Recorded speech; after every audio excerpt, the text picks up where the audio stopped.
iconic venue, which is very, very cool to like be able to say I played here.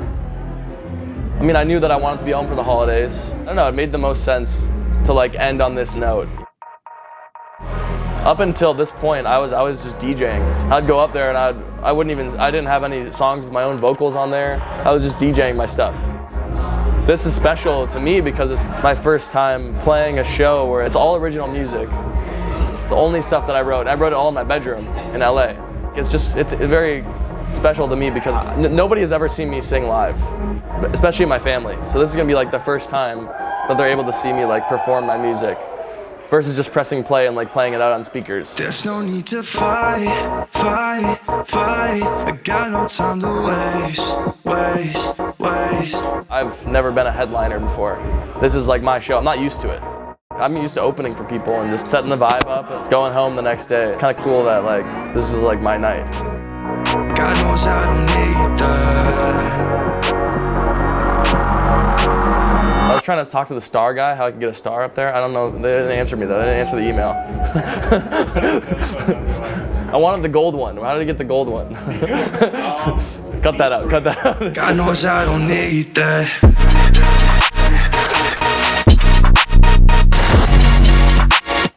God knows I don't need that. With my heart, then you probably should just get the f back. God knows I don't need that.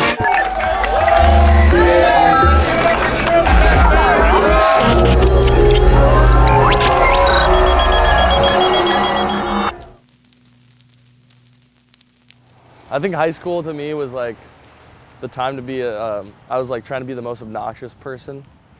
I don't know why I was like that, but I had these subwoofers in my car, and I remember one time my friend and I, we would just park out in the front and just like blast bass music like really loud to the point where like everybody had to come out and like tell us they were calling the police. It wasn't cool, it was bad.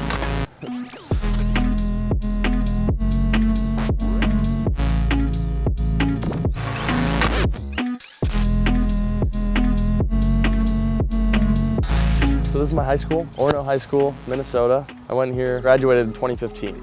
Yeah, this is like kind of the old stomping grounds.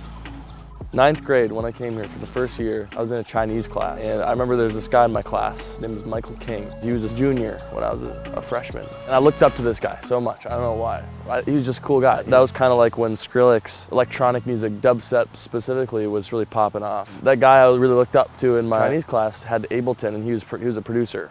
And he was like actually pretty good at it too. So I kind of took on to him, and he showed me basically how to make electronic music.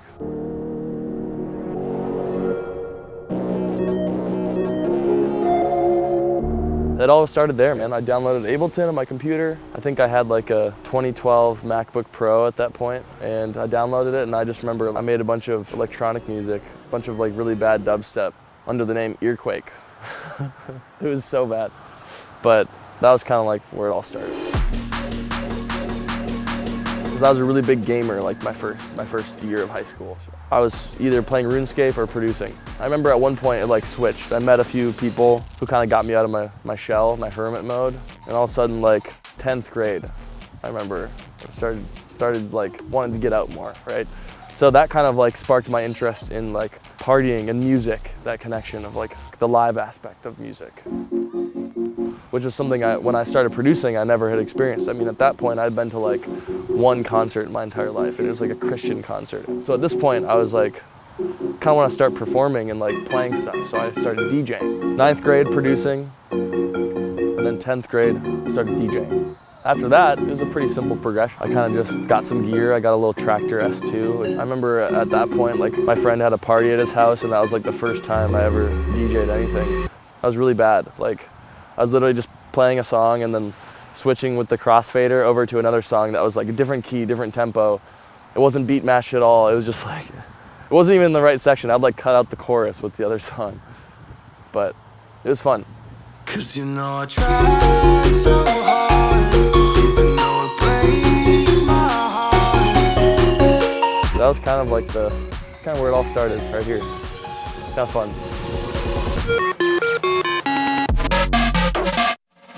Honestly, I loved it here. Like, it was great school, good people, good time.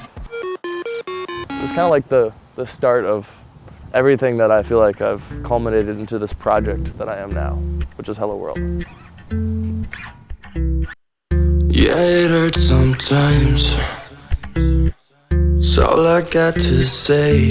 This was the house that a lot of my fraternity brothers lived in. And it was kind of like a fraternity house for us, because I was in Sigma Chi in college.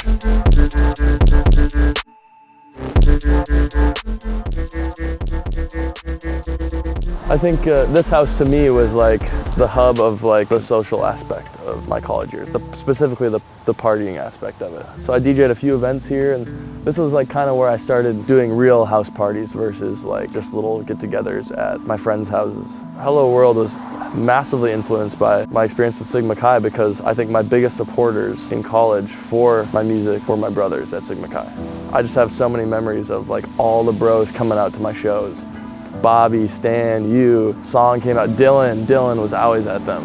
Alex Pedraza. I think that was like a big piece for me, was just how supportive everybody was. Like they were coming literally to like, I'd play a little mini side stage and they'd be there for it. Really, I don't know if I could have done it without all of them. I mean, I had a lot of friends in college, but not everybody was showing up to all my shows and like encouraging me, you know.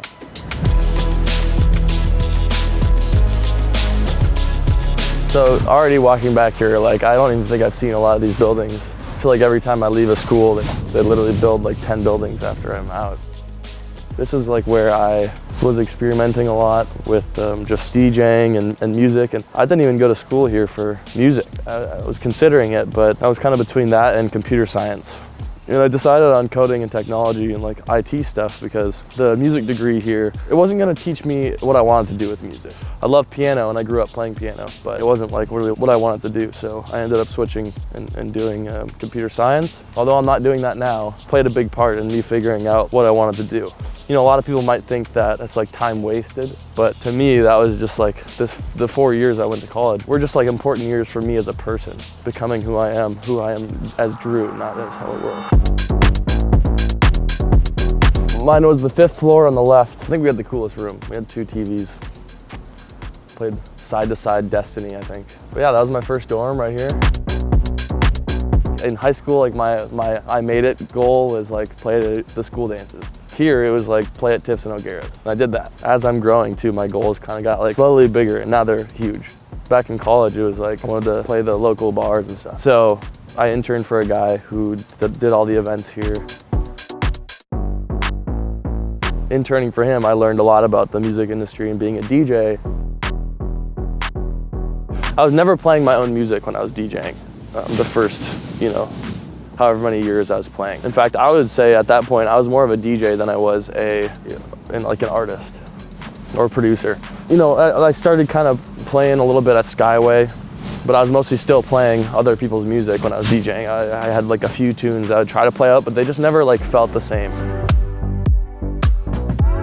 So from my goals kind of moved from playing the college bars, which I had already accomplished, to playing the Loft main stage, and also like playing Skyway main stage, which I still haven't done, but I bet I'll do it at some point. But my goals were shifting once again to like, you know, taking the more artist-driven route. And I kind of realized that like I can only get so far by playing other people's music. So there was a switch, maybe junior or senior year, where I was like, I need to start making music and focusing on my own brand if I really want to get far as an artist. So for me, that meant starting to produce again. Took a little longer this time to finally open the blinds. I remember it was like, I think it was my junior year where I made a remix to I Fall Apart by Post Malone. And that to me was like, that was a big moment, because I remember like, that was the first time where I was making music where I was like, holy shit. Like this is actually like, I actually like this. Like this feels like I can make stuff that I'm actually really proud of. So that came along, and then the next year, after like a little bit of time, I did an internship at Target after that year, where I was a software engineer, and I was a full-time software engineer for the entire summer. And I remember that was great. I was like very much giving up music at that point. I was in a big dilemma of, do I go with the music route or the coding route? And I was struggling with that. So at one point after that year of my junior year, I remember saying, no, I want to go the coding route. Like I'm gonna quit music. Everything has changed without. Whenever I would say I'm done with music, I would find myself doing it again. Not out of like joy of doing it, but just like this drive to create. I just always felt this like almost a little bit of shame whenever I'd listen to music that I really liked when I was like not making it. I was like, damn, I really gave up on that. I was driving, I listened to some music and something just hit me. I forget what song it was, but I remember thinking like, damn, like I really want to do this. So I started getting back into it again, kind of end of my internship. And then I just remember like started getting more and more into it, making more music. I met a girl named Montana and made a song called Move On. It's too strong, can't hold on. Got a bunch of support from my brothers and we put that out on Proximity, which was like a cool label at the time. And I don't know, it was like moments like that where I was just like, okay, no, I'm doing this. I'm doing the music thing. This is happening. Senior year was like the turning point for me. It was very clear to me that music was what I wanted to do. It's too strong, can't hold on. This is where it was refined and like was kind of set in stone. It was like making the mold in high school and then filling it with cement here, you know? After my expensive 4-year-long degree in a completely different subject, I realized I wanted to do something else. I wouldn't change a thing because honestly, like here is where I really I felt like I blossomed as a person. I matured a lot and I found out what I wanted to do with my life. I don't think I'd be in music if I didn't go here and experience college.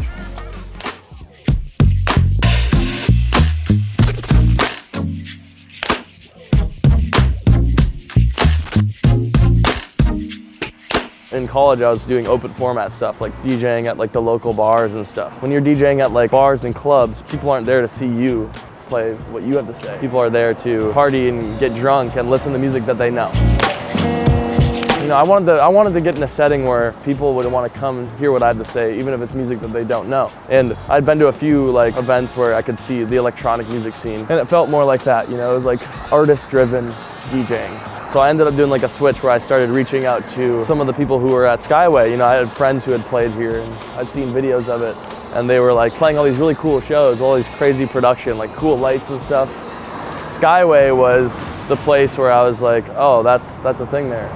First show I ever played, I played upstairs in the loft, which is like the second stage we have here. The main room, Skyway Theater, which is like the big 2,500 capacity room. We have the loft, which is the upstairs venue, which is like 800 capacity. So the first show I ever played in 2017 when I reached out to the venue was for the side stage called the Dark Room. There's no lights, it was dark as hell in there, for the loft. And the people who were playing it was a duo called Prism, which is now one of my best friends ever. They're both some of my best friends ever. So I opened for them like 2 times in my span here in Minneapolis. It's really crazy like how many people who play here that like I've met personally now. Full circle, yeah. I mean, I played here probably like 10, 15 times. Started in like 2017 and then played throughout the rest of college. And then I went to LA. So this was like the start of my like DJing as an artist versus a DJ. It's really crazy how much has changed since I started playing here for the first time. It really reminds me to smell the flowers a little bit, you know? Like it's very easy for me to get worked up about wanting to get further and further. But I remember I was probably standing here at one point thinking like, damn, I really want to play at that venue. And now like I'm playing First Ave, which honestly, I like better.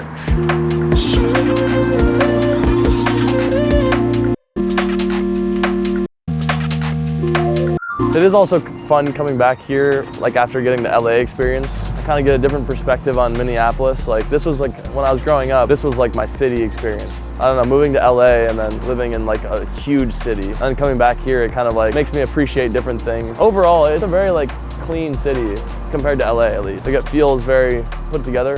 It's a lot smaller than I remember, but I'm very used to like Los Angeles now, which is like even bigger. I just went to New York, which is obviously the biggest. I don't know, it's kind of cool coming back and seeing it with a new perspective, you know? Like when you grow up, this is like all you know. And then coming back here, it's like, I don't know, special. My head's in the clouds. Don't wanna look down.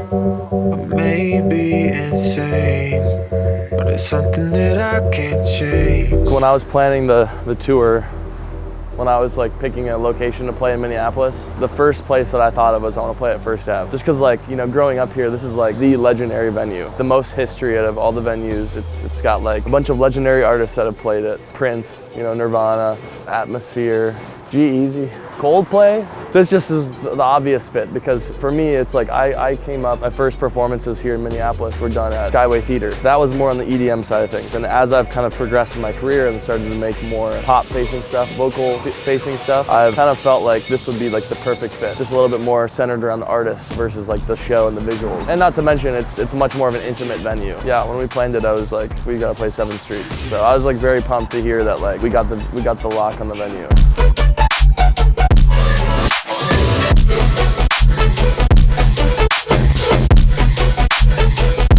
My parents used to come here all the time. I mean, I'm pretty sure they've seen Prince play. This was like their spot growing up. To me, it was just like an honor to play it, and I like can't wait to come back and play it again.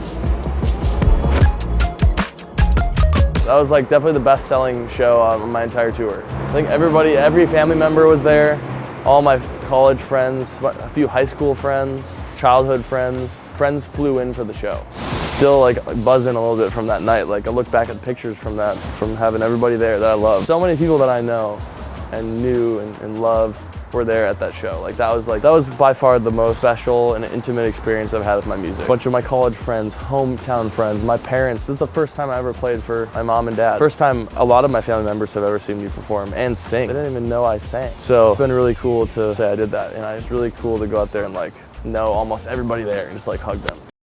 Amazing. I just want to say I'm very thankful for all of you guys coming out. It's like my big, like I haven't played in Minneapolis in like 4 years, and it wasn't even like as my new project. So this is really cool to do this show. It's like my show, and it's like I don't know. There's a lot of people up there. I didn't even know half the people. It's just kind of crazy. So, very thankful, and I wouldn't spend it with anybody other than you guys. Aww. So, I'm gonna give you all. Where are you? We're gonna split this 16 ways. Cheers.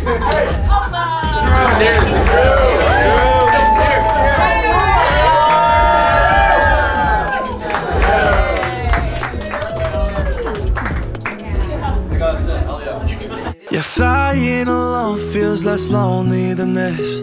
You're 2 feet away, but it feels more like 6,000 miles. I'm sick of this trip, just wanna fly home. Yeah, flying alone feels less lonely than this. You're 2 feet away, but it feels more like 6,000 miles. I'm sick of this trip, just wanna fly home.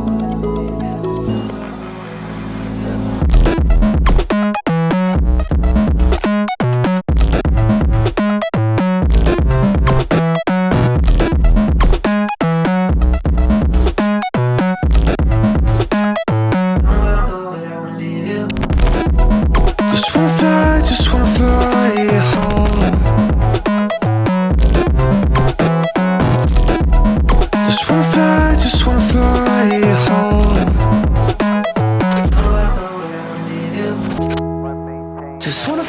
Just wanna fly home. Just wanna fly home. Just wanna fly home.